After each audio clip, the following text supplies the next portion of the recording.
Hello বন্ধুরা, তো তোমাদের জন্য একটা নতুন ক্রাফট নিয়ে এসেছি। তো প্রথমে আমি একটা টুকরো কাপড় নিয়েছি আর কাপড়টাকে দুই ভাঁজ করে নিয়েছি। তো দুই ভাঁজ করার পর এরকম রং দিয়ে সেটাকে হার্ট শেপ করে নিয়েছি। তো তোমরা এখানে চাইলে অন্য যে কোনো কালারেরই নিতে পারো কাপড়ের টুকরোটা। তো আমার কাছে নীল কালার ছিল, তাই আমি নীল কালারের নিয়েছি।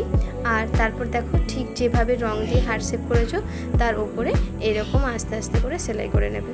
তো পুরোটা সেলাই করে নেওয়ার পর আমি তোমাদেরকে এটা দুই পার্টে নিয়েছি সেটা দেখালাম। তারপরে কি করলাম না, ওই সেলাইটার একটু ছেড়ে তারপরে এটাকে কেটে নিলাম। তো কেটে নেওয়ার পর একটুখানি আমি সেলাই করিনি, সেই জায়গাটা ফাঁকা রেখেছিলাম, তো সেই জায়গা থেকে এটাকে উল্টে নিয়েছি। তো উল্টে নিতে কিছুটা এরকম দেখতে হয়েছে, যেটা হার্ট শেপের। তো ভালো করে সমস্ত কিছুটা মানে যে কাপড়গুলো ভেতরে ঢুকে থাকবে সেগুলোকে টেনে টেনে বার করে নেবে। তো তারপর আমি এর মধ্যে ঢুকেছি তুলো।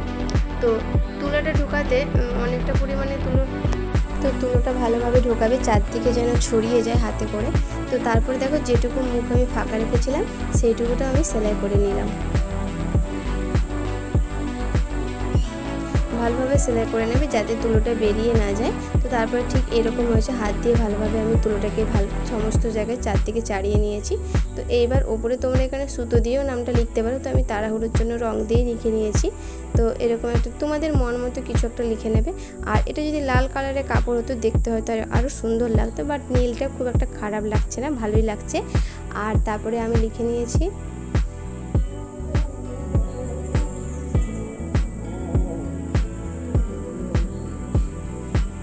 তো যেহেতু নীলের ওপর সাদাটা ভালো ফুটবে তাই আমি সাদাটা দিয়ে লিখেছি, কিন্তু মাঝখানে ভাবলাম হার্ট শেপ তো একটু লাল না হলে কেমন কেমন দেখায়, তাই ওই সাদাটার উপরে আমি আবার একটু লাল করে দিয়েছি।